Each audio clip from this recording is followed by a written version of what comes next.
Welcome to the Bayesian Conspiracy. I'm Eneasz Brodsky. I'm Steven Zuber. Before we begin, we have to give our regular shout out to the Guild of the Rose, an organization that is helping rationalists and other rationalist-adjacent people level up their rationality skills and just get better at life in general. One might say that they are doing their best to do so effectively. Definitely, we would say that. One of the things that they are doing is in early April, they have implemented a new course about decision theory with a focus on managing situations involving ruinous outcomes, where one or more of the potential outcomes involves severe negative consequences. Sounds like something that the world might be going through right now. And important for people to consider with things like ruinous things like losing a job. Some people find things like that just so terrifying as not being able to look at the monster of it. But yeah. I find that a lot of the time just forcing myself to engage with it, okay, but what if this did happen? What would I actually do? And the answer is, usually not, well, I would die because the world would end. It's like, no, I would have to manage some things differently and shake things about, but probably come out just fine. And that said, that's just one example. If you want actual implementable tools, check out the Guild of the Rose's course on this. Absolutely. Link in the show notes, as always. Yes. What are we doing today? I want to talk about, I was listening to a podcast on the drive to your house for an episode weeks or months ago. Then these two less wrong posts were about effective altruism. This wasn't at all a coincidence. I wanted to talk about an essay by Hoel, who wrote, Why I'm Not an Effective Altruist. Okay, shots fired already. What shots? A title like that makes me think that there's about to be some bad shit said about my totally. friends in the effective I thought you were saying altruism. I fired shots. I've just loaded. I haven't fired yet. You're counting out the bullets and loading them into the clip. I'll say, in my not biased opinion, EAs are awesome and truth-seeking. That's not just an opinion. That is an actual fact of the universe. I agree. Remember how they had that essay contest where they wanted people to submit essays against their positions and they'd give the winners $1,000? Yeah. So he also submitted this to that. So in another point in their favor, they're very receptive to criticism. Possibly a bit too receptive, in my opinion. Even to their detriment, they're overly receptive to criticism, and I think there's some people that you can safely ignore. The people that, as Harry Potter says, you must be at least this smart to talk to me. I found, after I read the essay and re-listened to the podcast and stuff, I found some links we'll put in the show. One of them was this post on the Effective Altruist forum, and then the responses from people who work there were actually, some responded explicitly in the tone that the essay was, and I liked that. Nathan Young's reply, I'll just read the top of it, said, in regard to your blog, I write this quickly and bluntly, but I think I reflect the tone of your articles, so I think that's okay. Okay. Then, of course, being an awesome person, he says, I'm sure we'd enjoy chatting over dinner, and I respect anyone who takes the time to write a blog. It's just nice. I guess that's, so, the first part is true. Almost everyone you can have a good dinner conversation with. I just love that even, in the midst of being told, you guys are a bunch of morons simping to the dumbest idea ever. He's, Nathan's this polite in his reply to it. I want to take this kind of from the top. Why are you a fan of effective altruism? Because they're just legit good people that are trying to use their intelligence and their goodness in concert to make the world better. Not just doing it in a stupid way, but actually researching. They have a dedication to wanting to know the truth and act upon it that if it was expanded to the entire human race, I think we would be far, far better off as a species than we are. Well put. I totally agree. I think any group that has a commitment to making the world a better place, I can appreciate where they're coming from. Some people really suck at that. And so I can't say I can get behind every group. But the EAA community, organization, whatever you want to call it, it's dedicated to doing the best it can and actually finding out what the best is. Malaria bed nets are not like a sexy charity, but it's this was the flagship cause for years because it was the most bang for your buck. It reminds me of when I was a new atheist, and I very sincerely believed that if anybody simply had a legit love of the truth and dedication to finding it, they would become an atheist eventually. So all you really had to do was infuse people with a want to know the truth, and everything else would take care of itself. The EEA community is that sort of idealization of, if people were to really want the truth, this is what they would come to. I prefer those kinds of people, and I feel like they are living the best world they can live in by literally pursuing the truth in that manner that I believed all humans could at one point. I love it. Do you still feel that way? If someone just cared about truth, would they become an atheist eventually? No, not necessarily. It would definitely push them away from a lot of religion, but I don't think that's enough on its own anymore. Nice. I always love just growths of opinions.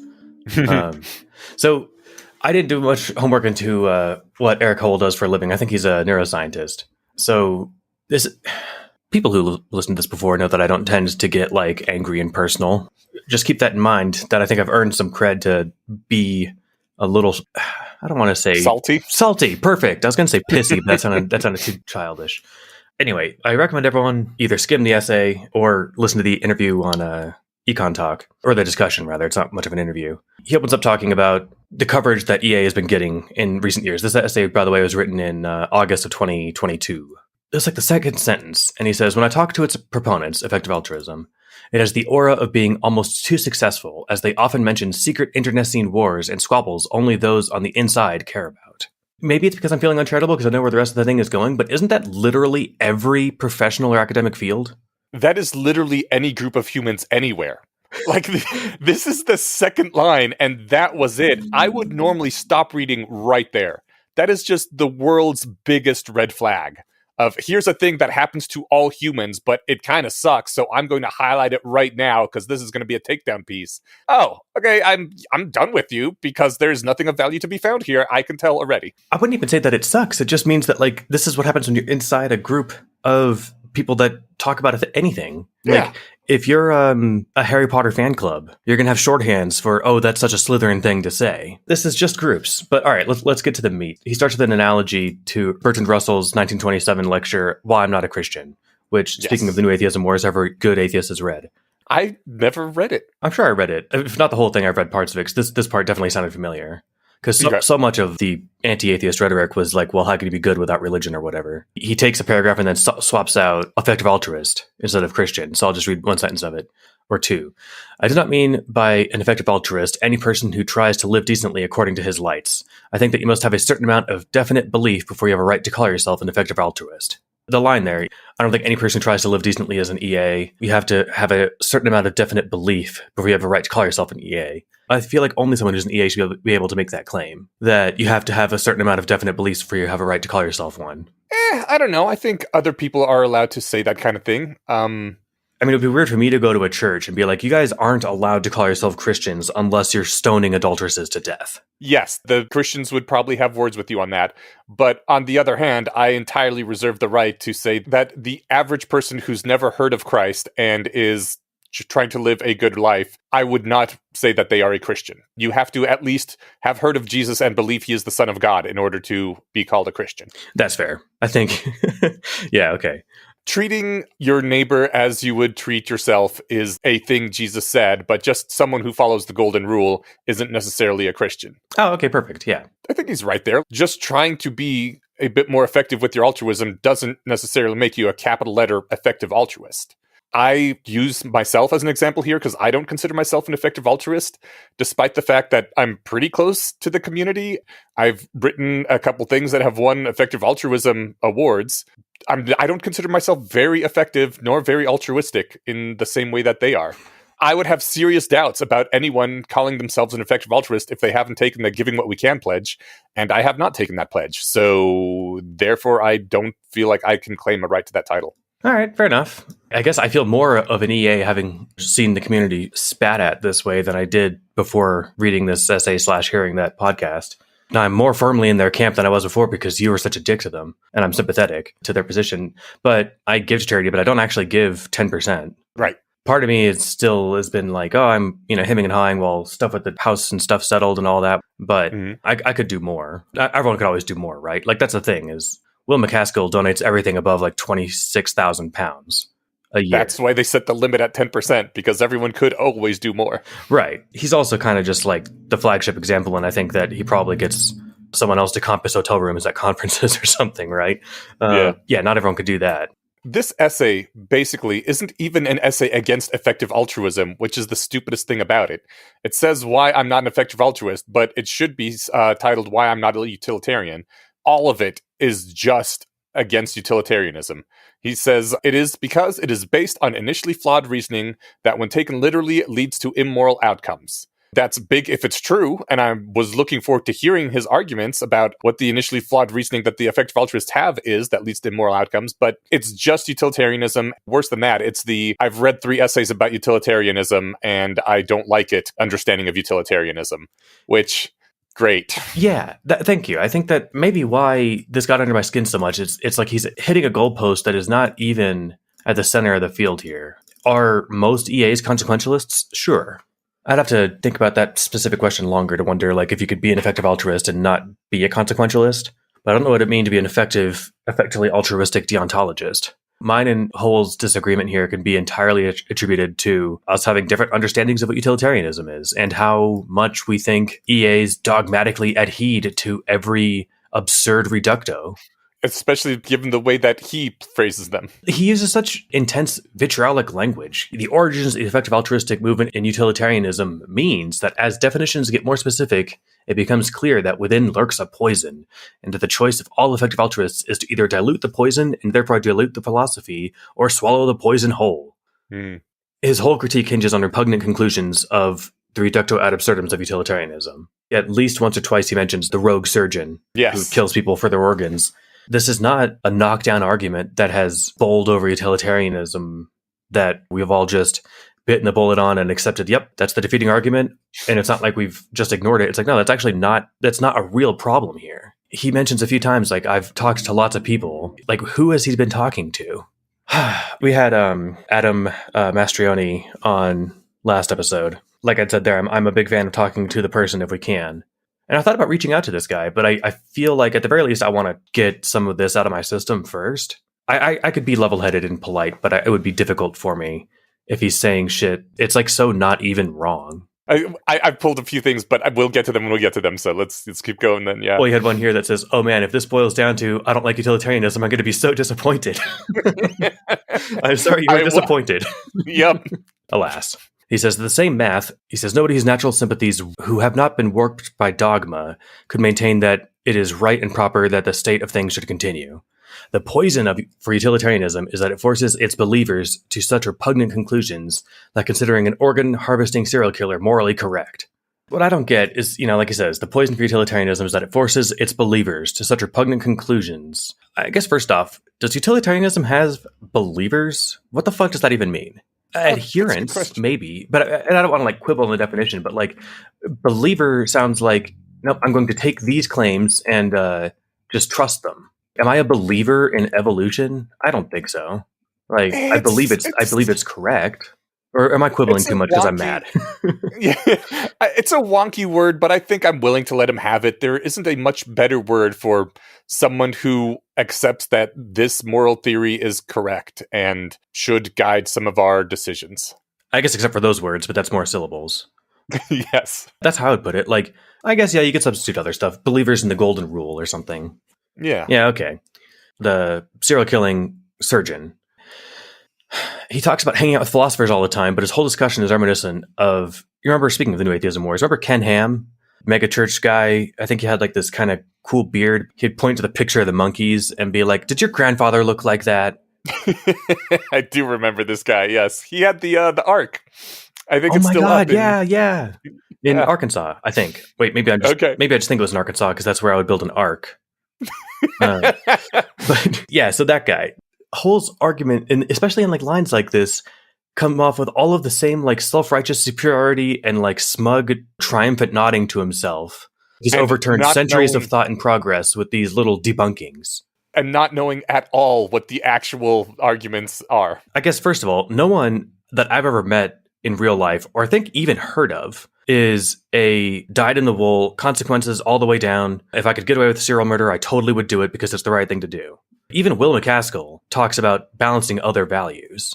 I disagree with the idea that there's such a thing as a utilitarian as pure as he's talking about. But even if there was, you know why they don't go around serial murdering? Why doesn't this happen? Why is that? Because they would go to jail. If you got caught, you go to jail, and then you've eliminated all the good you can do for the rest of your life. Well, okay. That's one reason why people don't. It's like saying, I can't go around telling people that the sun is the center of the universe because the church would put me in jail if I did.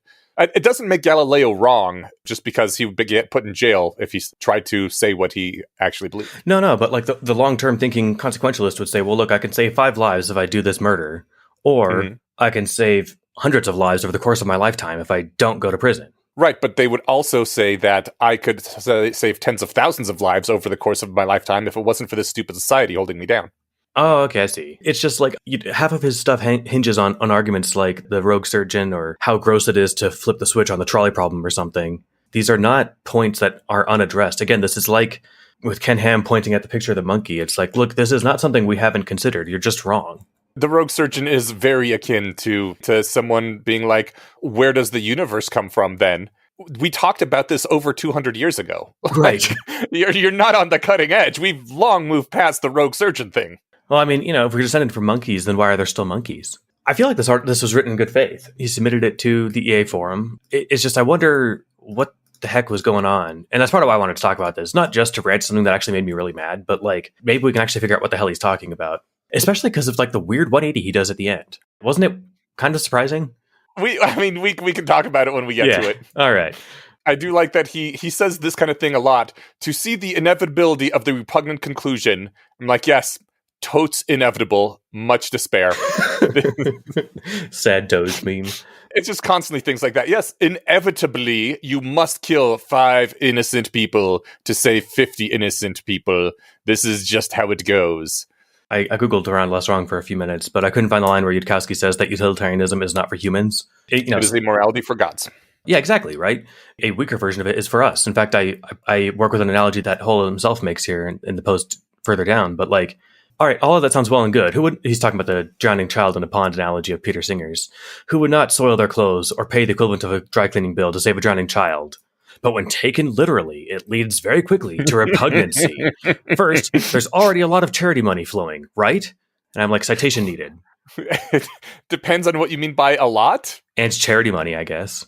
Yeah. If you don't include tithing, so let's put a pin in that one. But he says, why give $5 to your local opera when it will go to saving a life in Bengal? In fact, isn't it a moral crime to give to your local opera house instead of to saving children? This is something that they used a lot in the podcast with him and Russ Roberts. They talked about moral imperative, moral crime. And I never hear anyone talk like this. Even Yudkowsky talking about it in terms of, here's the obviously right thing to do. He doesn't say moral crime. I read my share of utilitarian philosophy, and I don't remember the words moral crime coming up a lot. But especially like the idea of why give $5 to your local opera when it will go to saving a life in Bengal? Why indeed? Because your local opera house really needs your $5 more than this kid needs a glass of water. Are you kidding? It was really interesting. He actually argued that an opera house that some rich people use a few hours a month is a better use of $5 than feeding children. And I was like, okay, I guess you could make that argument. I wonder how he does. And then he never does. Because there are some things that I say that are kind of on that spectrum in it might actually be worth more to give more money for less value to your community around you than it is to save a life on the other side of the world.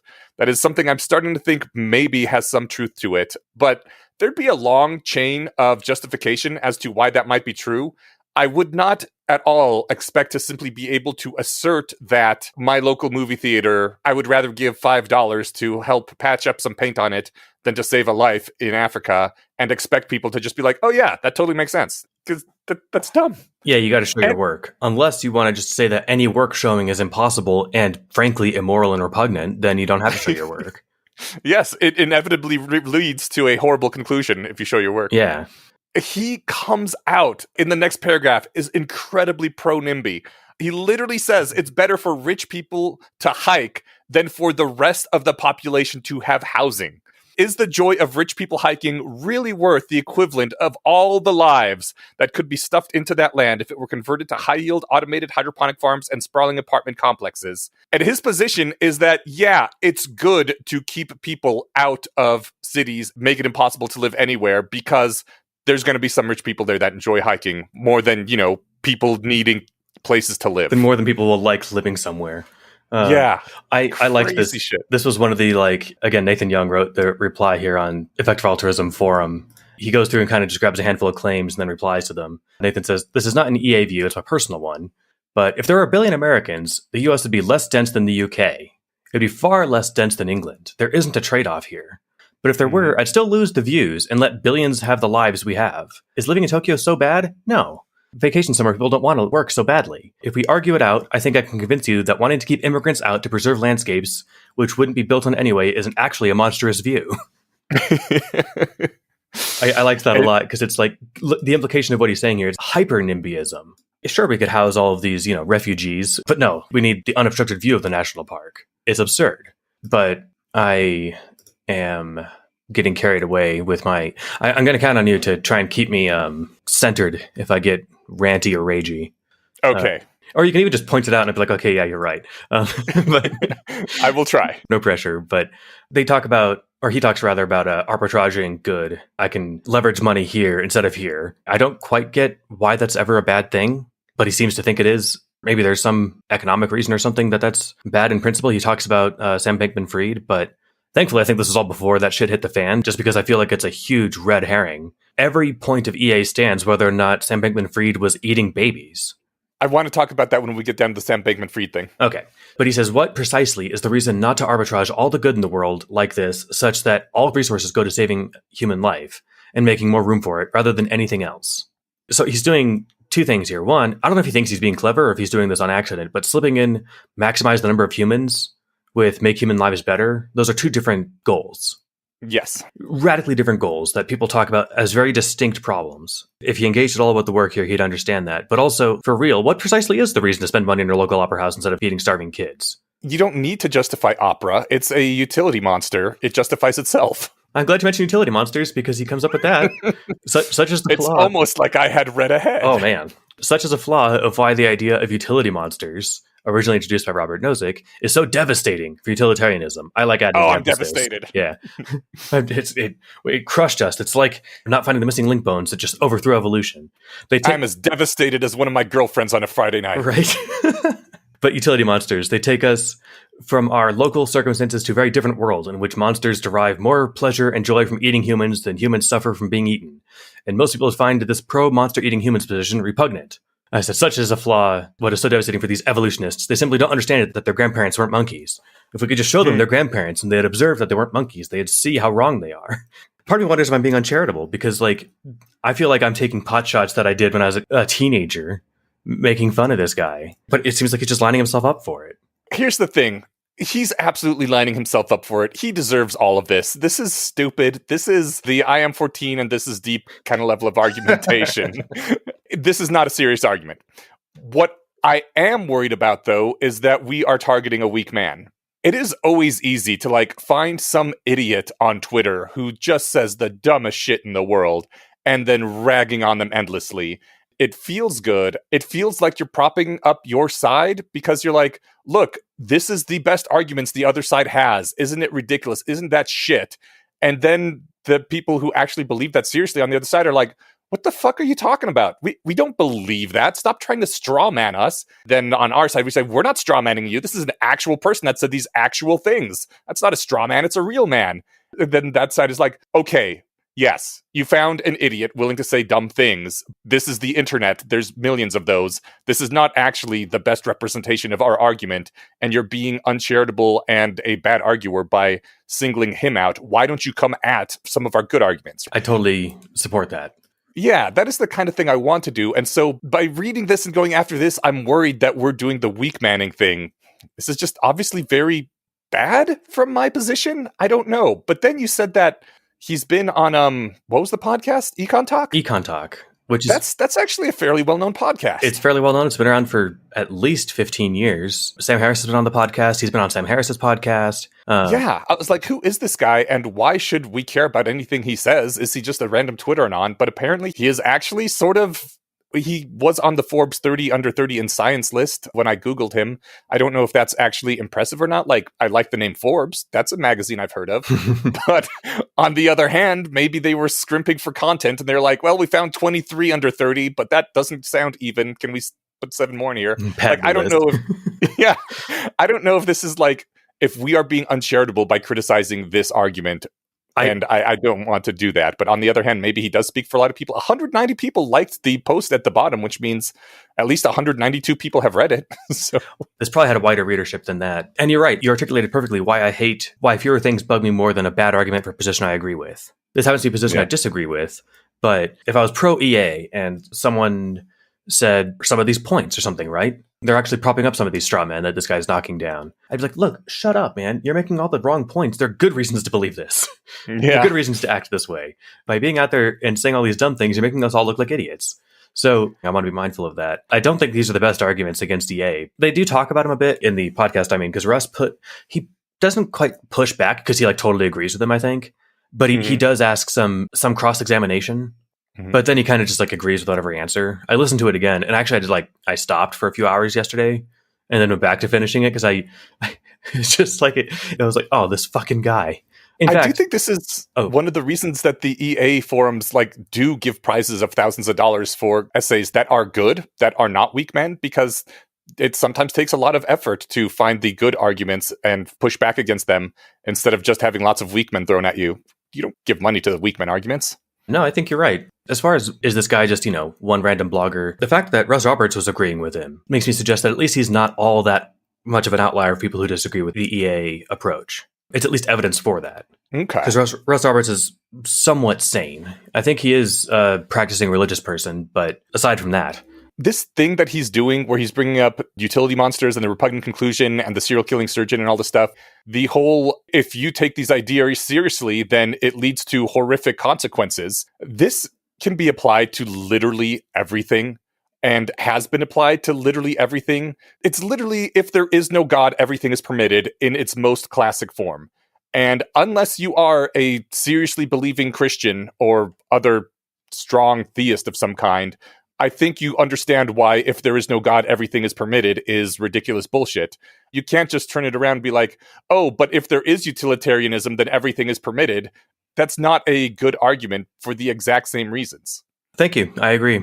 I've had people argue to me that because basic physics implies causality, that it strips life of all meaning and reduces us to automata and means that we cannot punish crime. If this causality thing is real, then you can't blame people for anything they do, and therefore we can't punish people for things. I'm like, no, that's stupid and ridiculous. Punishments are part of causality. Everything boils down to normality in the end. Are you high? This is just how I feel about these sorts of arguments like this. What a weird stance to... so I understand, if you're coming to grips with determinism or whatever, you have to wrestle with the question of what do we do with people who do bad things. It changes the motivation for why you prison people. Sure. You don't do it because they're bad people who deserve it. You do it to deter other people's motivation to commit crimes and or to remove dangerous people from society and or hopefully to reform them. Let's send you off to a nice vacation where you get to talk with some therapists and get your shit together, and then you come back and be a happier civil person. So, yeah. Some of the stuff, as egregious as some of these are, he didn't have a few of the lines in here that were in the podcast. We're going to insert a soundbite from the episode if no one wants to listen to the whole thing right here. Killing animal wildlife is sort of bad, right? Like when we clear a forest and make way for a parking lot, we kill a lot of animals, and that's really bad. But, McCaskill is able to sort of somehow personally calculate out the average suffering of animals. And he finds that animals generally often suffer. And he thinks that the suffering of animals outweighs sort of the positive aspects of being an animal. That is, if you had to choose between, according to William McCaskill, not being born and being born a rabbit, you would choose not being born because rabbits often suffer. And so from that, utilitarian sort of notion, he then says that actually maybe we arrive at, quote, the dizzying conclusion that from the perspective of wild animals themselves, the enormous growth and expansion of Homo sapiens has been a good thing. And to be clear, what he means by that is that there are now less wild animals because there are more humans, and their lives are worth negative value. We're able to grok that over the airwaves? Yeah, he's talking about the problem of wild animal suffering. Yeah, the part that, there's a great clip from American Dad where they're driving a killdozer to the headquarters of their favorite football team because they sent back a thanks but no thanks letter when they wrote in some suggestions for the team, and then Okay. because it's across the country and the thing goes 10 miles an hour, they're worn out, and it's oh, hand me another 5-hour energy, my rage is dipping. Should I just read the letter again? Oh yeah, let's do that. Dear Smiths, those motherfuckers. And, awesome. So that's the bit there where he says, Will McCaskill is somehow personally able to calculate how much these animals suffer. That is the most disingenuous bullshit that that is so just straight up lying. It's lying, but it's done in such an unfair way. And I didn't read Will McCaskill's book, but I've heard the guy talk about it for hours. And I know just from the fact that he's a respected, smart person that he's not a fucking idiot. And so he's not saying, I did it, guys. I calculated how much bunnies suffered. So for him to say that he's able to somehow personally calculate this, I was going to just quote that, but I didn't want to make it sound like I was putting words in his mouth. That was the kind of the tone of this whole thing is Somehow, Neil deGrasse Tyson personally is able to divine the age of the universe, and we're supposed to believe him. It's not quite that exact argument, but it sounds so similar. And it's like, no, man, there's actually an answer to the age of the universe, and it's corroboratable. But what I know that Will wasn't doing was saying that, yeah, I figured out how much animals suffer, and it's 37. And building parking lots where there used to be rabbits is actually a net positive because you get positive utils from parking there. He was doing what philosophers do. He was painting a thought experiment and having an interesting time with it. I'm willing to bet that this was done in the case of a thought experiment, not as like a policy proposal. Have you ever read Scott Alexander's Arguments from My Opponent Believes Something? I don't think so, but I would love, give me the down low. It's a list of arguments that start with argument from my opponent believes something. Argument from my opponent believes something, which means they believe it is the answer to one question, which is kind of like believing it is the answer to all questions, but it isn't. Perfect. Yeah. Bunch of shit like this. Argument from my opponent believes something, which is kind of like believing it on faith, which is kind of like them being a religion. It feels very much like that Will McCaskill believes wild animal suffering, wild animals may on net have bad, awful lives, and therefore ... Yeah. Argument from my opponent believes something, which is kind of like believing it blindly with 100% certainty. This is spot on. We'll link to this too. I can't believe I haven't read this, but in my defense, this is June 13th, 2013. It'll turn 10 almost next 10 month. years now. Yeah. Jesus. Here's a great analogy in Hoel's essay that I liked. He says, to give a metaphor, Newtonian physics works really well as long as all you're doing is approximating cannonballs and calculating weight loads and things like that. But it's not good for understanding the movements of galaxies or what happens inside a semiconductor. Newtonian physics is true, quote unquote, if the situation is constrained and simple enough for it to apply to. And so too it is with utilitarianism. This is the etiology of the poison. Without that last line in there, I think that's actually a great analogy. He was so close to understanding something just for a second there. And then he let it slip right through his fingers. If you're a person wanting to live your life and wanting to do good, Newtonian physics, in this analogy, is perfectly sufficient. If you want to be an all-powerful god or make one, we'd better hope your understanding of physics is better than Newton's. Yeah. I love that metaphor. Just like how we can actually get by winning baseball games without... Actually, you don't have to know physics to win baseball games, but we can whatever, make computer games of baseball with just simulated physics, but we don't simulate particle physics to do it. This is the level that we operate at as humans on our scale. He did the same thing in the episode 2 of Econ Talk. He quote mined Yudkowsky after going out of his way to saying he respects and appreciates Yudkowsky on stuff like AI risk. He's genuine, I think, and he sounds like he's really defending that in his talk with Russ Roberts. He quote mines the dust specs thing, although in this one it's hiccups versus shark attack. If he had just kept reading and not quote mined, he would have found somewhere, I'll have to find the post, but it wasn't in the same one where he makes this argument. This isn't how humans work, but this is the math. Yeah. But we don't care if we occasionally get hiccups a couple times a year. It's only a minor inconvenience. Hiccups are totally incomparable to this girl being eaten alive. Please save the girl, is how people would reply to this thought experiment. The response would come this way because most people recognize that the evil, quote unquote, of a hiccup is not qualitatively the same kind of evil as feeding a little girl to a shark. In the same way that the good of putting on warm socks is not the same as the good of saving a little girl from sharks. But the utilitarian, veins coursing with the swallowed poison, must say back to the people of the planet, your votes are driven by your feelings, shut up and multiply, and then drops the girl. I'm willing to totally grant that there are qualitatively different kinds of suffering. I don't think anyone really would disagree with that. And that's the annoying thing, too. In the conversation with Russ, they keep talking about Jeremy Bentham and John Stuart Mill and stuff like they were the last words on utilitarianism instead of the first, and therefore, like, probably least accurate. Or least refined anyway. They were great, actually, I think. But, anyway, okay, fine. There are qualitatively different kinds of suffering. I'm willing to grant that. Like, I'm sympathetic to it. But if that's the case, take a harder example and don't knock down the easy to win one and act like you've defeated the entire school of thought. At Google of stubbed toes, slaps to the face, like broken hearts. If you're going to pretend that one person being eaten by a shark is worse than a Google people suffering from heartbreak because it's qualitatively different, then it seems like his reasoning is at least as insane as he's claiming Yudkowsky's to be. It's interesting. In your notes here, you have billions of people suffering from heartbreak. I saw you upgraded it to a Google just now, but I think billions is easier to quantify because I know what billions means. Billions is like a large fraction of the entire world population, and heartbreak really sucks. Yeah. Like, especially extended heartbreak. People die over it. Yeah, and I'm literally willing to say that it might be better to feed a person to a shark to avoid billions of people suffering from heartbreak. I think certainly billions, right? I mean, I'd have to think a little bit more on it, but intuitively that seems correct. We can murder the thought experiment as much as we want, but like, I'm not sure what the suicide rate is for people who are severely heartbroken, but it's non-zero. Yeah. The feeding thing is kind of hard because it ends a life. Yeah. I mean, you think maybe 1 in 10,000 people from heartbreak end their lives? I mean, 1 in 100,000?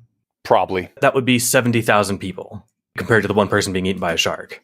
Even if you're just looking at the number of dead people, which seem like they're qualitatively the same. They're the same kind of evil. Yeah, even if you're just counting corpses. In the podcast, he talks about basically imagining noodles as like grains of sand. Here's a single grain of sand of the bad variety, it's a hiccup. And here's a giant mountain, it's the Holocaust. The claim here is that if you add up enough of these hiccups, they get to be a taller mountain than the mountain of the Holocaust. I find myself not convinced that like saving functionally infinite number of people from hiccups would be worth a Holocaust. But if it's clear from the fact that he's getting so much of the like basic philosophy elementary wrong, or at least it doesn't engage with anything beyond like the entry level stuff, if that wasn't clear enough reason to suggest that he's not like very well versed and enthusiastic about philosophy, his bad arguing is. So the hiccups case, sure, but like then just pick a harder one. I think it's appropriate in the Less Wrong post that we're going to read later on in the episode. Eliezer does point out that oftentimes people want things to not be commensurate because as humans, we try to get out of shit sometimes. Weaseling our way out of things is what separates man from the animals, except for the weasel. So, somebody starts saying, look, enough hiccups makes a Holocaust.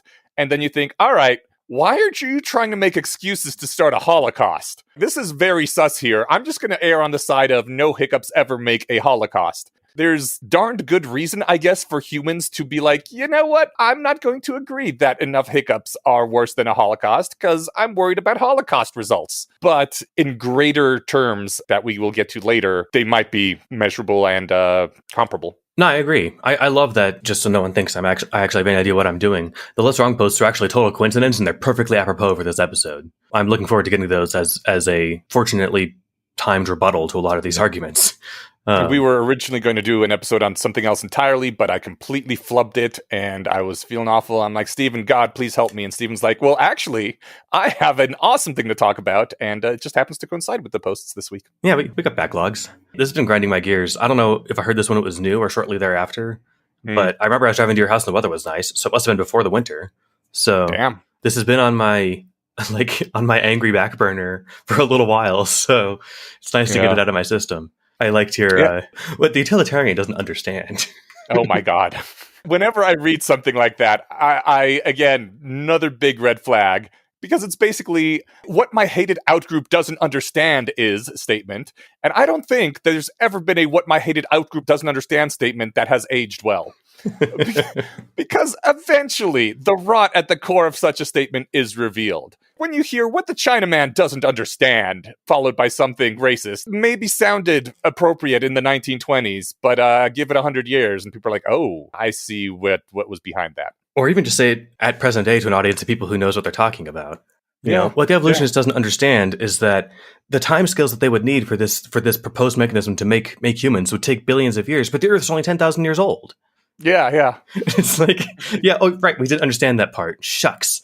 It's always the words you say right before you're going to straw man someone. Yeah, you're right. I don't know if anyone's ever said, what insert group doesn't understand, and then like give a really strong argument. Someone tag me on Discord if they can like even just make one up. That sounds like funny to read.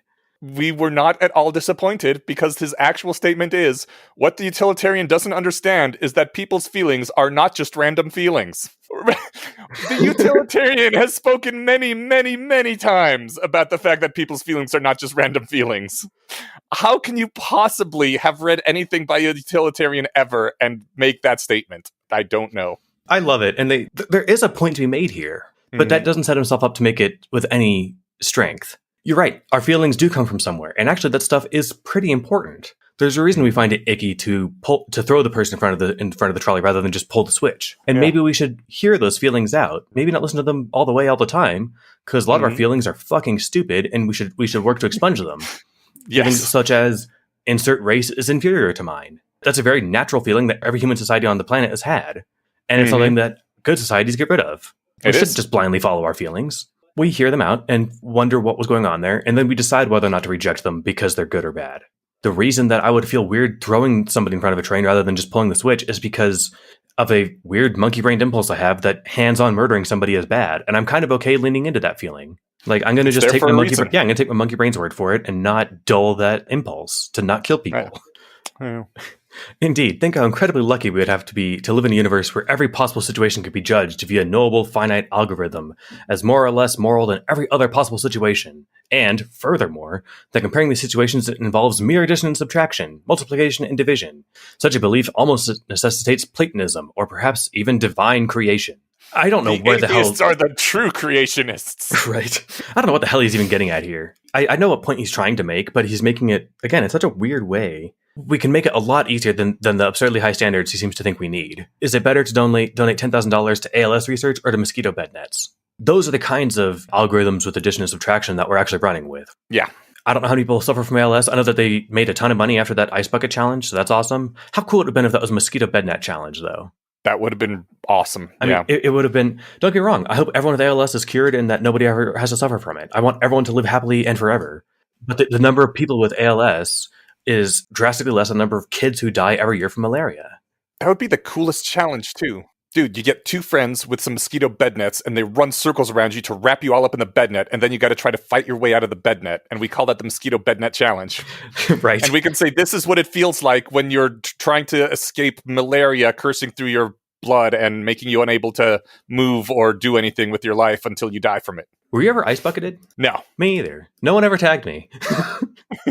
I don't remember if I got tagged or not, but I knew as soon as I saw it that I was like, this is dumb and I'm not going to do it to me. It was some dignified British person. I'm pretty sure it was Patrick Stewart. He got the ice bucket challenge. And you see him get like a bucket of ice like one has at a hotel room.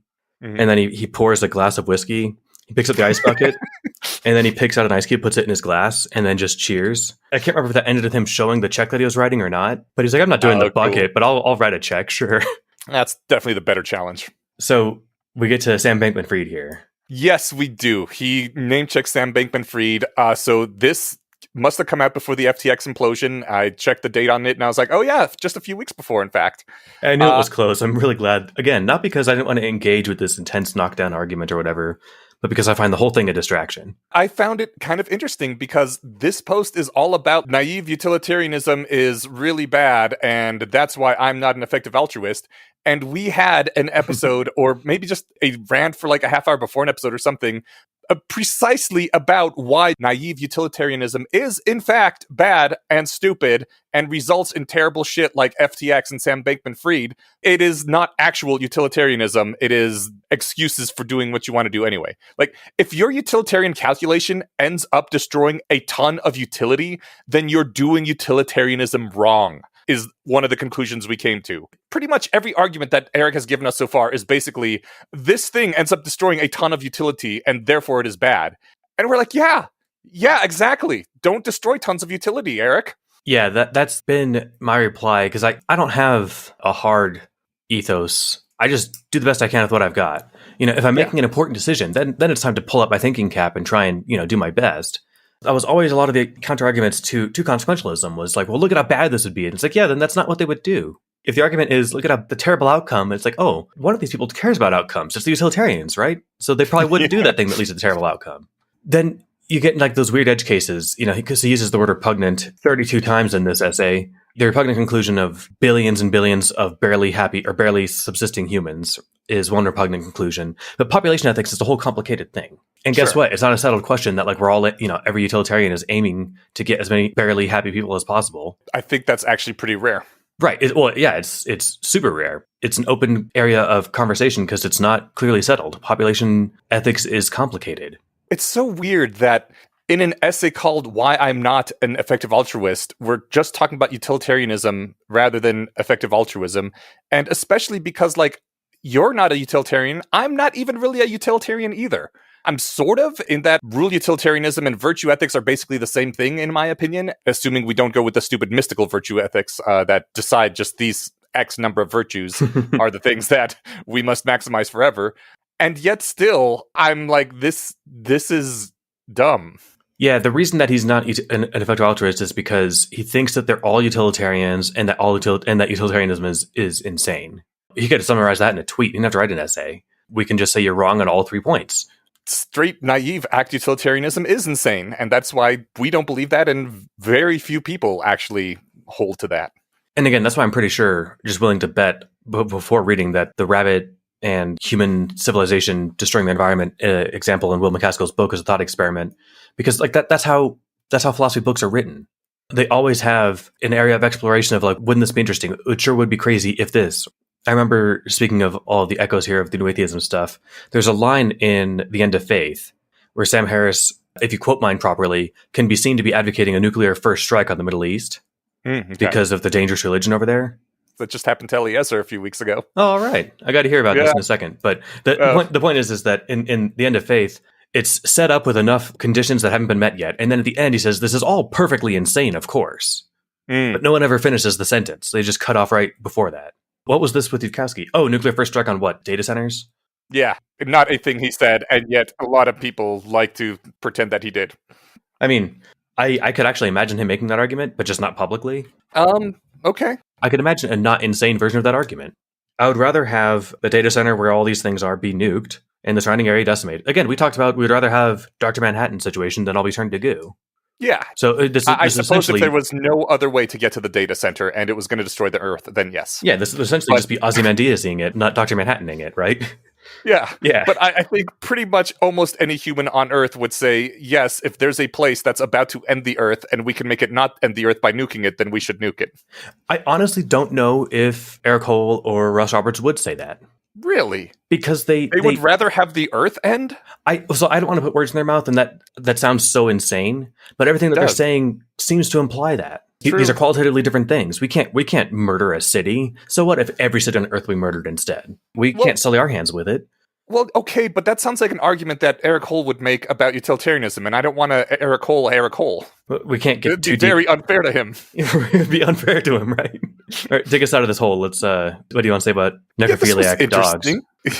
He's going around saying that if you try to go past naive act utilitarianism, then all of a sudden you're just introducing arbitrary epicycles into your theory. I mean, there is an interesting case that could be made in that regard. Unfortunately, he does not make it. But this one particular example that he pulled out of an epicycle that would need to be added struck me as very weird. He says, are you upset that it would technically increase the net happiness in the universe to let necrophiliacs sexually abuse dead dogs in secret? And therefore, you should encourage this practice? And I looked at that sentence and I'm like, well, first of all, I wouldn't necessarily encourage that unless it prevented greater harm. But like, why would it make me upset if necrophiliacs sexually abuse dead dogs in secret? They're already dead. I'm assuming that they didn't kill the dogs, and it's in secret, so it doesn't, like, hurt anyone else. I think this says more about him than it does about utilitarianism. I think so. I have 2 things on this. One, Peter Singer wrote an essay that's somewhere on his blog called Heavy Petting. It could be read to be seen as arguing in favor of having sex with animals, as long as the animals aren't hurt by it.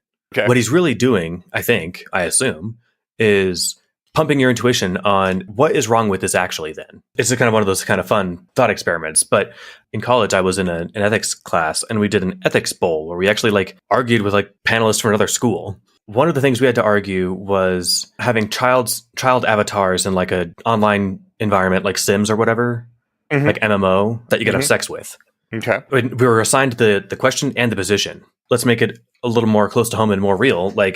What is the actual problem with having sex doll children for pedophiles to have sex with? That's similar to the Sims question that I had in college. The response from the cross-examining professor was do you really think that those people would be part of the society you would want to live in or something? Some vaguely virtue or platonic argument. But it certainly wasn't an argument from wouldn't that be bad? Which society would you rather live in? One where pedophiles are afflicted with this horrible malady that will once, I don't know, I have no idea what the base rates are actually for pedophiles who act on their impulses, but with a non-zero rate, abuse and harm children, or let them get their urges out in a way that hurts nobody. Yeah. Phrased that way, you sound like a nut job, if I dare say, to say, no, we should never let them act on those impulses. Right. We're willing to take the hit in a few raped children here and there. Yeah. What's a few thousand raped kids? As long as there's no Sims. Yeah, as long as we're not encouraging harmless behavior, we're okay with a few raped kids. Yeah, it's Nutter Butters. It'd be worth doing some research as to whether the Sims thing would encourage them to actually offend in real life more or discourage them. Because there are some people that are like, if you enact violence in video games, you're more likely to be violent in real life, and similar thing with raping children. And I don't know if either of those things are true at all, but I could at least justify doing some research first. Yes, that's exactly, I think, what sets evidence-based ethics apart from a feelings-based one, right? Yeah. If it turned out that, oh man, we did some small experiments or we just let this loose in the wild and rates of actual abuse went up. Oh shit, okay, well, we changed our minds. We don't like this approach then. We'll try something else. We're not like stuck with this because we thought it was the best idea. We tried it because we thought it would work. So we're not dogmatic about it. Anyway, you said he confuses utility with happiness. Yeah, that's just a note, but endemic to this entire essay is that he confuses the concept of utility with a person feeling happy. And those are not the same thing. There was an example in the podcast, must be fabricated just for the sake of ease. We've got a factory in Idaho that makes brooms. We learned that we can make them overseas for less money. So we shut the factory down, make them overseas, and now everyone who buys a broom saves $2. And there's only like 1,000 people out of a job. The cool thing about this is like, they're just talking money. Russ is an economist, and he's like, there's more to losing a job than just the loss of money. Mm-hmm. And like, that's true. You know, it's terrifying having your life upended and uncertainty and stuff. But then, like, is he really arguing that we should keep inflated price factories here just for jobs and people should pay more because it gives more people jobs? Yeah. He doesn't, in fact, argue that. He doesn't like the argument from economic utility of over the course of everyone buying a broom, we come out well on top of dollars saved versus dollars lost of people who lost their jobs. Mm-hmm. He says he doesn't find that argument compelling. But he does agree with that it's fine to move the factory, but he doesn't say why. But I'm really curious what his why could be if it's not because it saves the buyers money. Maybe it's because it improves the conditions in Bengal as well. Maybe the vast increase of human utility in Bengal is worth the local decrease in America, where people are better able to weather such a decrease and don't lose as much utility as the Bengalis gain. That's the argument in favor of sweatshops. And as long as it's not like the terrible sweatshops or you're chained to your desk, I'm in favor of it. Yeah. It sucks. But when a kid goes to work at a factory so they don't pay the bills, the alternative is them not being able to do that and then not being able to pay their bills. It's a shit situation that's being exploited by people, but it's like, it's the situation where we've got. So as long as they're actually choosing to work there, it's kind of like Walmart moving to the neighborhood. And people are always like, oh, no, it's going to come here and ruin local business. It's like, that's because your local business charges $15 for something I can get for $3 at Walmart. So, like, yeah, I'm going to get the cheap one. Why on earth? Like, I'm all for supporting mom and pop shops, but not at the cost of breaking the bank. Plus, think of how many bed nets I could buy with all that saved money. So there we go. This is the repugnant conclusion that we're coming back to. So many alive children. Well, have you seen kids? They can be really snotty and gross. That's true. No manners. Running around and farting everywhere. I don't think I pulled out anything else after the Yudkowsky quotes. The rest is on you if you want to run through. And then I want to talk just briefly about the end. Let's go to the end then. The next thing I have pulled out here is, I understand this will be hard to hear over the sound of this much criticism, so I'm emphasizing it. Effective altruists add a lot of good to the world. And then he goes on to praise effective altruism for quite a while. Does this mean that this post is a moral crime because he's trying to destroy a lot of good in the world? What is going on here? I actually have no idea. He does like this weird 170-degree turn. He's like, I love the effective altruism community. They pay to support a lot of cool things that aren't usually seen like as charities. They pay for things like existential risk, AI research, and as you've been involved with, writing good effective altruist, I was going to say propaganda, but thought-provoking stories / propaganda. I like propaganda. Yeah, that works. Propagandizing isn't bad if it's for a good cause. Sure. An effective altruist apparently even gave him some funding. That's right. And I'm not like finding this piece of dirt on him. He links to it in the post. The prize from the EA organization was $20,000. I thought it was $1. Yeah, he goes on at length about how great EAs are, how they seek out self-criticism, how they do so much good in the world. I don't get how he can be, this is an organization that has poison at its core, coursing through its veins, everyone is corrupted by this philosophy. But they're the group doing the most good in the world, and I really love them. And man, the world's better off with them around. Like, dude, what the fuck even? And he wraps it up basically, he likes rebranding some of the stuff because I guess he thinks utilitarianism is just this, like, again, the worst thing ever. And what everybody's like, calling it long-termism is actually a good move. The last line is, what I'm saying is that, in terms of flavor, a little utilitarianism goes a long ways. And my suggestion is that effective altruists should dilute until everyone can drink. I actually disagree with that. I don't even know what that means. Let's dilute it to the point where it is obviously just as effective to give to the Pink Ribbon Foundation as it is to give to bed nets, because, it's just all about how you feel anyway, man, right? If you're going to dilute it so much, as he says, until everyone everywhere can drink it, then you've just made like the most blasé, universally acceptable ethics in the world, and no one's going to be challenged by it. If you dilute it to the point where people feel equally happy to give $5 to the local opera house as they are to give orphans in Bengal, then you've literally destroyed effective altruism. There is no more effective altruism. There's just the same old bullshit we had before elective altruism was invented. Yeah, effective altruism. Yeah. It's nice to get that out of my system. Yeah, he's like, let's dilute it until it's dead. It's not even that I'm that emotionally attached to EA. It's that I am somewhat attached to it, and seeing such disingenuous, shitty arguments irks me to no end. In this later end section, he starts going back to shitting on EA again, because I guess he just can't help himself. he says that being in EA is like you're seeking out trolley problems and becoming a serial killer surgeon. You are suddenly actively out on the streets looking to solve problems rather than simply being presented with a lever. First of all, what is that magical thinking bullshit? When has anyone ever simply been presented with a lever in the real world? When a homeless person asks you for money. Thank you. Yes. He is comparing you're out on the streets seeking out levers, analogizing to the surgeons stalking in the alleys for victims. He's using this as an analogy for spending charity dollars in third world countries rather than in the suburbs that you live in. Just one sentence above this. People are seeking out third world countries to give money to. Isn't that disgusting, Stephen? That's the thing, is the levers you're presented with are the people outside the grocery store with the little bell trying to give you to give the Salvation Army, or a homeless person asking for money. You have to go look for the levers that you can pull that can do the most good. It's almost like the effective altruism movement is trying to make some levers and put them out in the streets so that people can run into them and pull them. Disgusting. Yeah. So there was a part near the end here, which I'm kind of reluctant to bring up. But I mean, I guess we've been talking about this whole thing anyway. He starts saying about effective altruists, well, there's lots of billionaires that don't give much to charity. And surely assassinating one or two would prompt the others to give more. Think of how many lives in Bengal you'd save. And really, is pulling a trigger of a gun that different to pulling a lever? This feels like it's getting right up to the edge of blood libel, in my opinion, to be saying that effective altruists want to murder you, so watch out. That's literally just spreading lies in order to make them a socially acceptable victim for violence.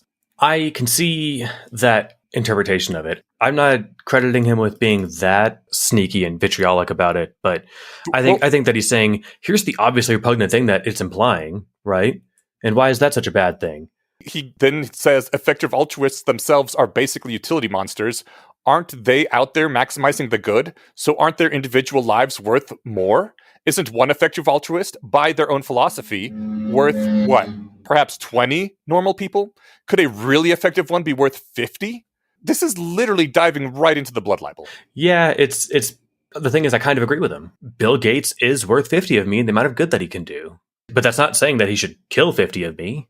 I think that is what he is implying, that effective altruists think that they are much better than regular humans and would kill regular humans in order to save themselves or whatever, to further their philosophy. It could be. I think that he's giving effective altruists less credit than that and saying they don't realize that this is where their thoughts lead.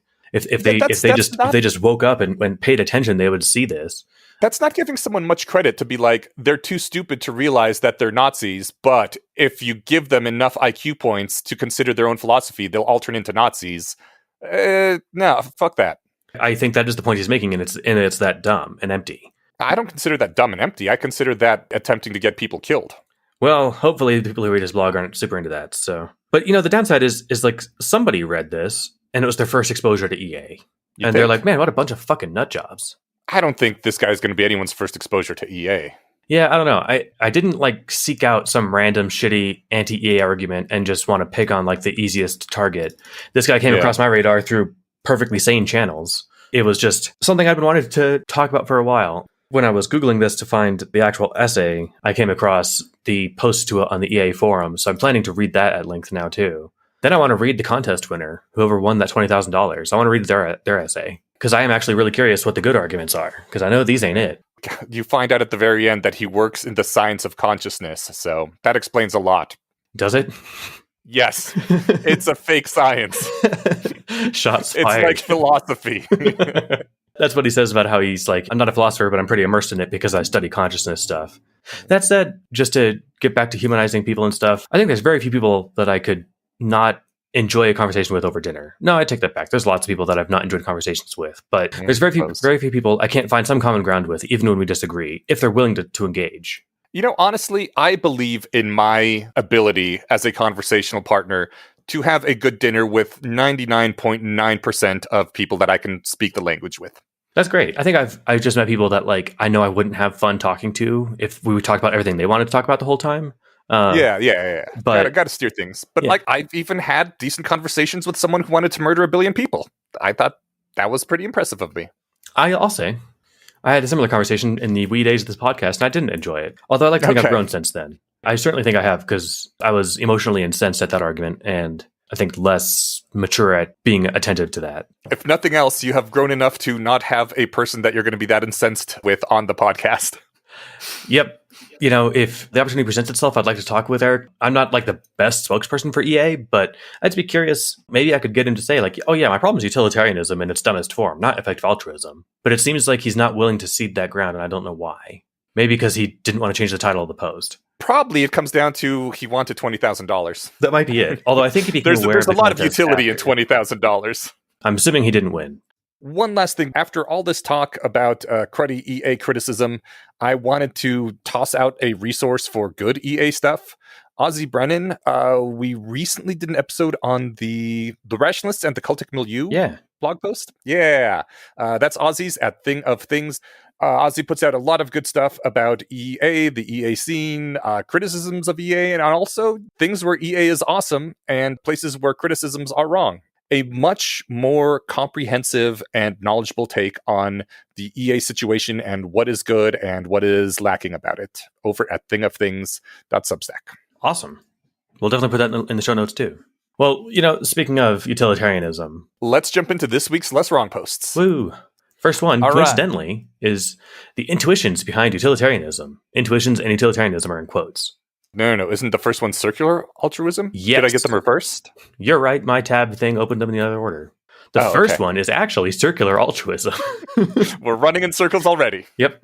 These are the examples I'd want to pitch to Eric to ask him what his thoughts are. Okay. So, the two examples given right up at the top is you can save 400 lives with certainty, or save 500 lives with 90% probability, or save no lives with 10% probability. Most people choose option 1, 400 lives with certainty. Eliezer thinks this is foolish because the probabilities give you an expected value of 450 lives if you go with the 90% 500 lives thing. He then says, if you tell people there's some kind of terrible plague happening, 100 people are just going to die, period, with certainty.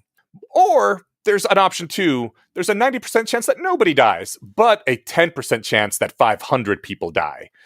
Then most people choose option 2, even though it's the same gamble.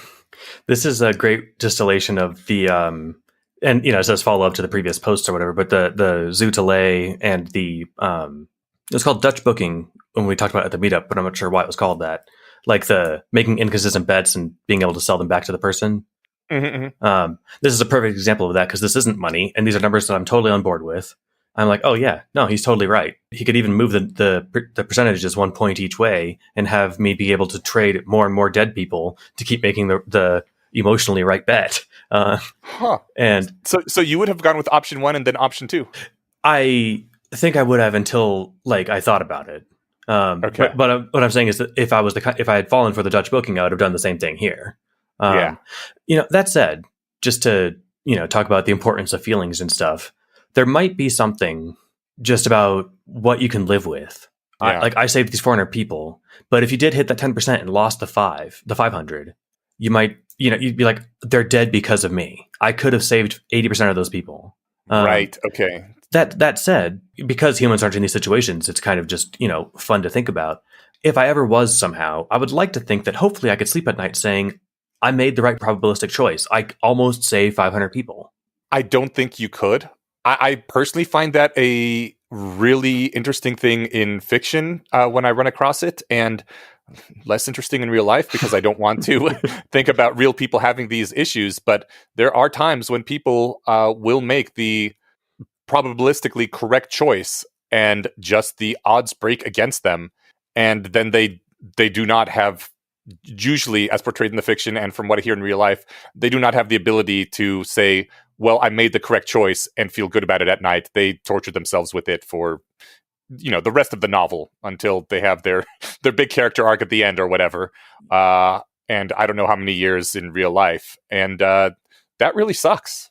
Yeah, I think you're probably right. Just with human psychology, it's fun because it's easier to do with money. Every year I waste money on insurance because I never use it. But it's still, it's such a small amount, and it could save me a fortune. So yeah, I have fire insurance or something, even though I've never seen a house fire.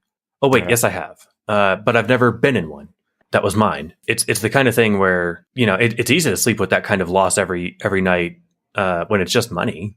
Yeah. But yeah, when it's dead people, I think that's a whole other thing. And that's an important thing about being a person. I wouldn't want to sacrifice that. I think this is one of the reasons that societies do valorize their military dead, because when you send your son or your lover or your brother off to war, you're doing the right thing for society, assuming, of course, it's a just war and etc., all that. But if you truly believe in the cause, this is the right thing to do. And if your loved one comes back, you're like, oh, thank God, everything worked out. If they don't, like if you were the dad who said to his son, you should go fight in this war because it is for the good of the country, and then your son is dead, like the rest of your life, you just have to think, I did the correct thing. If everybody had said, no, son, you should stay home because I want you to live. Or like when you always see in the movie, the girlfriend is like, don't go to the war. I can't lose you, and then the guy goes off to the war anyway. If everybody listened to their girlfriend and stayed home, then the Nazis would rule the earth, and you can't be having that. But then you have to live with, did I kill my son by telling him to go to the war? And I guess I did. Valorizing the war dead really can help with that. If everybody around you is saying, you did the right thing anyway, this sucks that you lost your son, but man, you made a sacrifice for us, then it's easier to live with that kind of thing. Yeah, I certainly see how it became, societally important. And also, you just kind of want to positively reinforce the behavior of serving your country. So that's, I think, what a good reason. I guess I just talked myself into this right now. A good reason to valorize and help positively reinforce anybody who does make expected utilities the correct choices, especially if they lose on them, even when they were the correct ones. Well, consider the second choice here. If you were presented with the second one, and you get to press a button where 100 people die, or not press a button, whatever, close the emergency gates before the monsters came in or something, left 100 people outside, or leave them open in time for everyone to run in and maybe the monster gets in too. Most people choose option 2. Which of those options keeps you up at night? With which outcome, right? Do you sleep great closing the door early, knowing that, you condemned some people to die, but you saved the rest? I mean, you do not sleep great. And I think that's one of the interesting things about the question. Either everyone gets in and the doors close and you're a hero, or the monster get in and you die, so you don't have to worry about not sleeping because you're dead. You're on the second level of this facility behind an impenetrable glass wall. You just get to watch the outcome. Shit, I don't make sure there's a suicide weapon nearby. Right. If this goes sideways, I'm pulling my brains out. There'll be 501 dead if they don't all make it. Yeah, not much consolation for the families of those other 500 people, though. No, this actually puts your ethics to the test. And well, I say actually, but it doesn't, because this is an absurd hypothetical, right? Which is part of the fun of it. There aren't actual stakes here. We don't really live in these situations. What we do, and this is another thing I should have mentioned about that came up Econ Talk episode, that you must use the word certainty 10 times.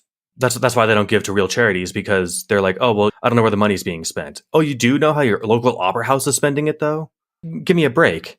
I do. It's mostly cocaine and caviar. Right? But you don't need certainty. You need a good probability. All right, how much would you then I just wish I could have just interjected in their conversation. Be like, all right, how much would you want to give for a probability of saving a kid? And what would that probability have to be for it to be sufficient to satisfy you? Certainly there's got to be some number. $5 for the probability of saving 100 for a 90% chance of saving 100 kids. Is that enough? Anyway, we're not talking about that anymore. I can stop being mad. Let's talk about this. When you said, could I live with myself if the dice broke against me? It brought it back to your feelings about the matter, right? And the next line that I pulled out of this is Eliezer saying, you know what? This isn't about your feelings. A human life with all its joys and all its pains, adding up over the course of decades, is worth far more than your brain's feelings of comfort or discomfort with a plan. Which I thought was an amazing way to just cut through everything and get right to what actually matters here. And then he says, does computing the expected utility feel too cold-blooded for your tastes? Well, that feeling isn't even a feather in the scales when a life is at stake. Just shut up and multiply. Which, in addition to being a very emotionally compelling argument that I love and quoted for that reason, Hoel actually quoted that exact line in his post. It isn't even a feather on the scales, just shut up and multiply. And he acted like doing that was the wrong thing. Yep.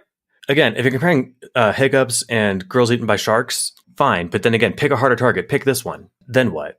That's exactly my gripe with it. Don't knock down the easy case and pretend like you won. And maybe the easy case isn't as easy as you're making it out to be, but even if... Yeah, he has a quick summary that when you trade sacred values against unsacred values, subjects will express great indignation, which I believe was basically the entire post that we read earlier. Yeah, well, taboo trade-offs. People hate the idea of having to, weigh money against lives. But it's like, guess what? That's some people's jobs. In fact, I think you pulled a note about weighing money against lives. Yeah, it opens with... Or he says, my favorite anecdote along these lines, though my books are packed at the moment, so no citation for now. I think it's funny because I think he used that excuse before. It might be the same move, actually. Yeah, for him, it was like a day or two. You're right. This is probably the same week that he was moving. Yeah, the team of researchers who evaluated the effectiveness of a certain project, calculating the cost per life saved, and recommended to the government that the project be implemented because it was cost effective. The governmental agency rejected the report because, they said, you couldn't put a dollar value on a human life. After rejecting the report, the agency decided not to implement the measure. Jesus. And, with no details on that, I can just, fill in random blanks, but it's totally not hard to imagine, right? You can't put a dollar value on human lives. That's why we're not going to spend any dollars to save human lives. That's gross of you to even imply. You can't quantify it, so we're just not going. We're not even going to pretend to try. But let's get to the actual numbers of the situation here. Yeah. If we're talking about hiccups versus sharks, Eliezer calls back to his torture versus suspects post and how many people, were incensed in the same way that Hoel was incensed. He says, all right. Suppose you had to choose between one person being tortured for 50 years or a Google people being tortured for 50 years minus 1 second. You would choose one person being tortured for 50 years, I do presume. Otherwise, I give up on you. What's fun is my mental model of both Russ Roberts and Eric Hoel are, they would reply, like, I reject your question. I think that's repugnant of you to ask, because there's no other answer to give other than, you're right, we should shut up and multiply. And if you're going to say that's a terrible line of thinking that you should never engage in, then you've got nothing else to do but just dig your feet in and say that's a gross question. I mean, I guess that's fair. The correct answer is find out where this torturer is and stop him from torturing people. But, that's also kind of dodging the whole point of the analogy. Yeah, if you don't like thought experiments, then this just isn't for you. Yeah. Yeah. I actually don't know what they would say. I would have to think, because they don't seem like idiots or psychopaths, that they would say, yeah, okay, in that case, I would definitely choose it. Like, okay, well, then let's just move the numbers down 1 second per, for additional Google people. Yeah, and let's find where you draw the line. Yeah. And then, we can even scale back, the word torture to getting a limb cut off versus getting all of your limbs cut off or something, right? Let's just actually find your line in the sand. And then, oh, look, would you look at that? It is arbitrary, because there's really nowhere else to do it, because you can't calculate the exact utils of losing all your limbs versus losing one. The idea here isn't to get the mathematically correct answer, and thus we've proved it with a mathematical theorem that is unchallengeable. That's not how this works. Mm-hmm. The idea is, given where we're at and our best guess is pretty good, or it's literally the best we can do. That's why it's called our best guess. This is what we should do. I'm still apparently emotionally charged. He goes on to say that then you can scale that down by having a Google people tortured for 50 years minus 1 second, or a Google squared number of people being tortured for 50 years minus 2 seconds. And hopefully, again, you would choose the former, because even though it's 1 second more of torture, it's a Google squared number less people, amount of people. You know what I'm saying? Yeah, to square Google less. Yeah. And eventually you can just keep squaring the number of people and reducing by 1 second until eventually you get to torture for like a tenth of a second or whatever, the equivalent of a dust speck in your eye with an unimaginably large number of people. And you should, in that case, still prefer the more torture to less people than the less torture to more people. Checkmate, atheists. I mean, kind of, right? Yeah. Yeah. He's like, look, y'all think I'm insane for making this point, but let me just prove it to you another way. You know, you tell me where you're going to stop. There is nowhere else. I mean, I think the primary problem is people can't imagine numbers that large. Like when you say a Google number of people versus 1 people, I can kind of imagine that, and I understand why the one less second of torture doesn't make up for the extra Google number of people.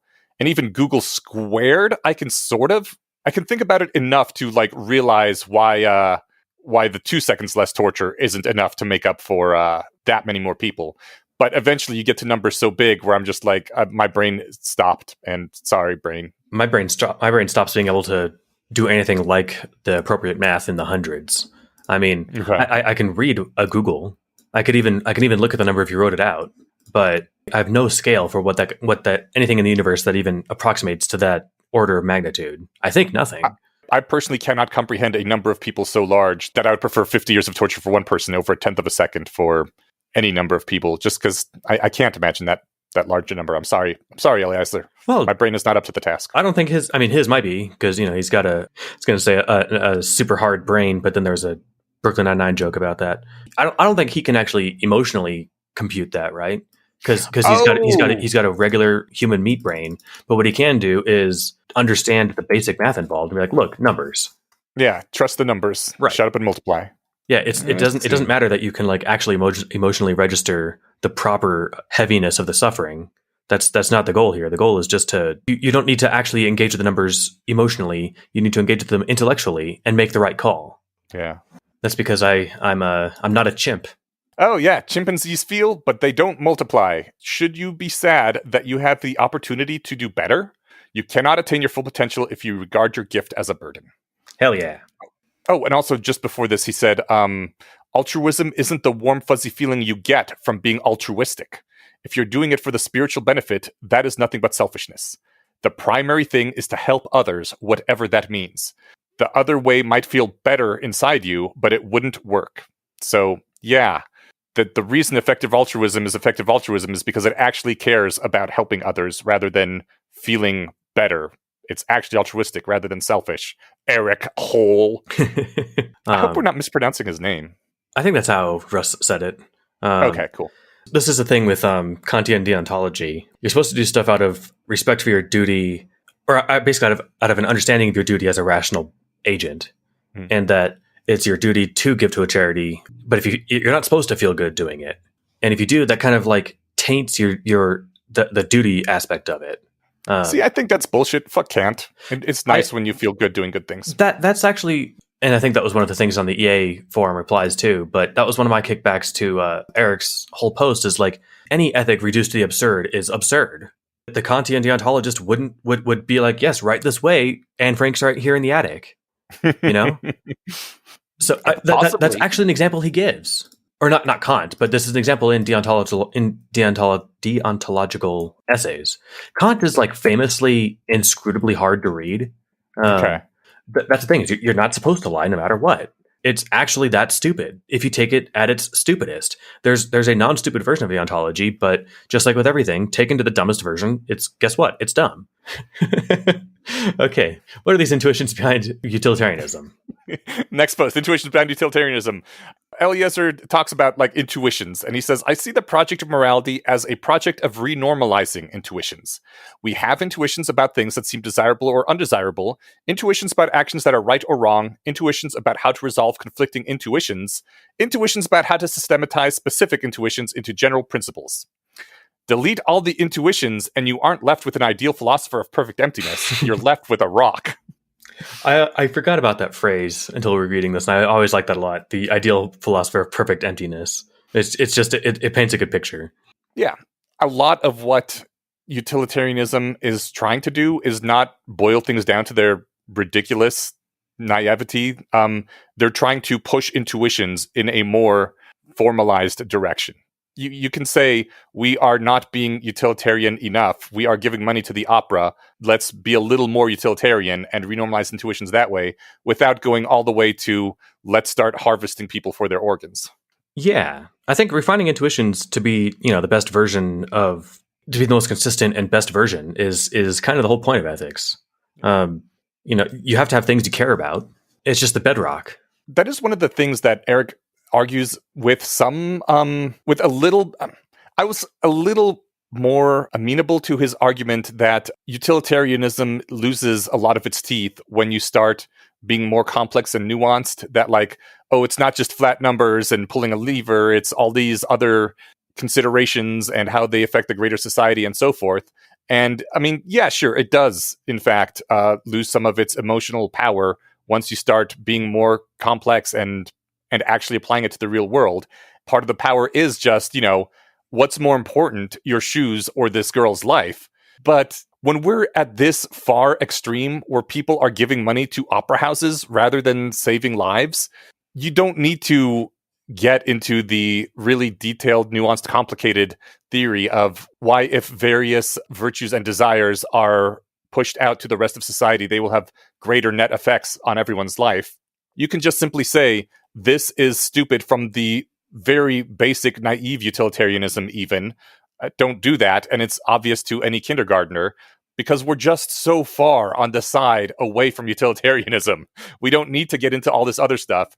And he says, yeah, well, if you extrapolate that out all the way, then you get terrible effects. And we're like, yeah, that's true. We don't extrapolate it out all the way. We just want to use the basic naive stuff to push us even slightly away from the retarded place we are in right now. Yeah. I haven't encountered, like, maybe it's because I don't read enough, poorly written essays, but I haven't seen, like, a reducto engaged with that much length and enthusiasm in a long time. Yeah, the dumbest version of this is dumb. Wouldn't you know it? Again, great tweet. But it doesn't need to be an essay. Yeah. Anyway. Conversely, if you keep your intuitions and refuse to build upon the reflective ones, then you aren't left with an ideal philosopher of perfect spontaneity and genius. You're left with a grunting cave person running in circles. So what are we to do? He ponders that a little bit. He's replying to someone in a previous comment in this, it sounds like. He says the other person unfortunately doesn't say what utilitarianism is. So he says, does utilitarianism say these 7 things? And gives a list of 7 things. One of them I pulled out, number 3, the probabilities of consequences should normatively be discounted by their probability. So a 50% probability of something bad should weigh exactly half as much in our trade-offs. He's like, is that one of the principles of utilitarianism? Maybe. He said that he agreed with that one specifically, which is why I pulled it out. But it's not just that someone presented me with a list of statements like the above, and I decided which one sounded intuitive, in quotes. Among other things, if you try to violate utilitarianism, you run into paradoxes, contradictions, circular preferences, and other things that aren't symptoms of moral wrongness, so much as moral incoherence. So one of the things he seems to be saying about utilitarianism here is that a lot of the value of it isn't like things that are morally right or morally wrong. It's just being coherent over time and among your preferences. I think that he's exactly right. And this is why I'm sympathetic to a consequentialist-based ethics. Like, again, the deontologist has moral incoherence in that, you should never hurt people because it's violating their sanctity isn't not the word they had used, but their importance as a rational agent. But, by all means, tell the Nazis where Anne Frank is, because you can't lie either. Like, if your whole ethics is based around, like, rights, it's like, all right, well, my right to drive on the wrong side of the road, you can't infringe on my freedom. That also gets stupid really fast. Even if you follow utilitarianism all the way to repugnancy, at least it's consistent. You don't even have to go all the way to the bottom to the repugnant parts. We're at least not just chasing our tails here. He says, I've drawn a conceptual separation between questions of type, where should we go, and questions of type, how should we get there? Our intuitions about where to go are arguable enough, but our intuitions about how to get there are frankly messed up. I like it. Yeah, I mean, we're not optimized for the world we live in. Giving to effective charities, I mean, I suppose it feels good if I knew what feeling good felt like. But like, it doesn't feel like helping a stranger in need when you see it. Mm-hmm. You can go and bask in the glow of that for a while. But just having, an auto draft out of your account every month, at least I don't feel anything. Yeah. I forget about it until it comes up. We're not morally calibrated to be attentive to the importance of people that aren't near us. Yeah. But like what, their proximity makes them matter less? That seems incoherent and insane. So no, our intuitions are just wrong there. I pulled this out because it was really cute. The worst case of scope insensitivity I've ever heard of was described here by Slovak. He quotes a thing about people donated more to Slovic, about people donated more to save one child than to save 8. And he says, I'm just presenting one example because, 8 examples would probably have less impact. It was a beautiful way to tie it right into what we are reading at the moment, and probably true. And I love that he is implementing what he has learned in his actual post, even though it might feel like this would be more compelling if I were to give more examples, but apparently not. So I'm just going to stop with the one. He's being smarter with his ability to actually persuade and inform, and he's being more effective. One might say he's being more effective, not just by not inundating us with examples to the point where we become immune to them, but it's more brief and funny. I mean, that's a hat trick right there. Mm-hmm. Yeah, nailed it. Due to this, 1 being more important than 8, he says, now you could look at this intuition and think it was revealing some kind of incredible deep moral truth.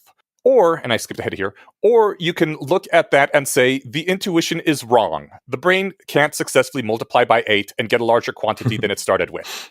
But it ought to, normatively speaking. That's exactly why, when we talked in the terms of Googles of humans and stuff, where I'm just like, no, man, I give up at hundreds. But that's only because I can imagine hundreds of people. But I can't even math out how much worse it would be for 150 people to be kicked in the balls than it is for 120, right? Right. Like I can math it out, but I can't emotionally engage with that math. Frankly, right. The thing is, I think that our brains just aren't equipped to do it, and I think anyone who says that they can up to millions, I think they're just wrong. Because then you just imagine a natural disaster, and if that person can actually feel the suffering of all those people, and they could simulate it in their minds, they would be either a god or just a complete wreck, right? Yeah. But you don't have to emotionally, register it that deeply. I keep saying that, but to me, that's a salient point. Yeah. It says, when you've reflected on enough intuitions and corrected enough absurdities, you start to see a common denominator, a meta principle at work, which one might phrase as shut up and multiply.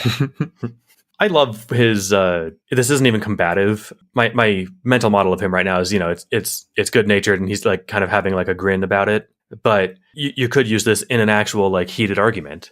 Mm-hmm. And I whenever he does things like that, I always find the ammunition he could use in real arguments really cutting and typically funny. This is a great point, and he's not doing it to get a good dig in and win. But if he was, it would, and that's the fun part of it.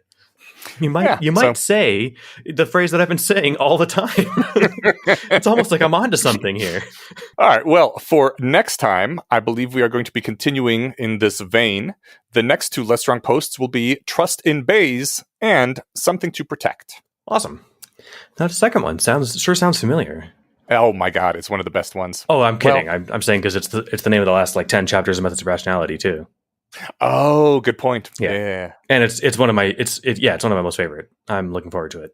You were saying about how you have an auto draft out of your account to a charity, and that just doesn't feel like anything, and you kind of forget about it. But that is pretty darn effective. That is probably the most effective way to donate, because then you don't forget to do it every month. And I don't feel the sting of losing the money either. That right? too, yeah. So there is a way to do that, have an auto draft out of your account to support people doing things that you might believe in, called Patreon. And we have one of those Patreons that will auto draft your account and help support us. But we do want it to feel like something sometimes. It shouldn't always feel like nothing, which is why we thank a patron every episode, so that somebody out there can have their moment where they feel special for doing a good thing, and so that we can honestly appreciate them and be like, thank you. This really does help us, and we want you to know about it. Hell yeah. So, in that spirit, this week, Townsend Cooper is this episode's shout out funder, supporter. Yeah. You're the hero who made this episode happen. So absolutely. There we go. I hope you found this valuable. I like to think that we do good and not just have fun here. So thank you for your support. It means a lot. Yes. Thank you, Townsend Cooper. We appreciate you.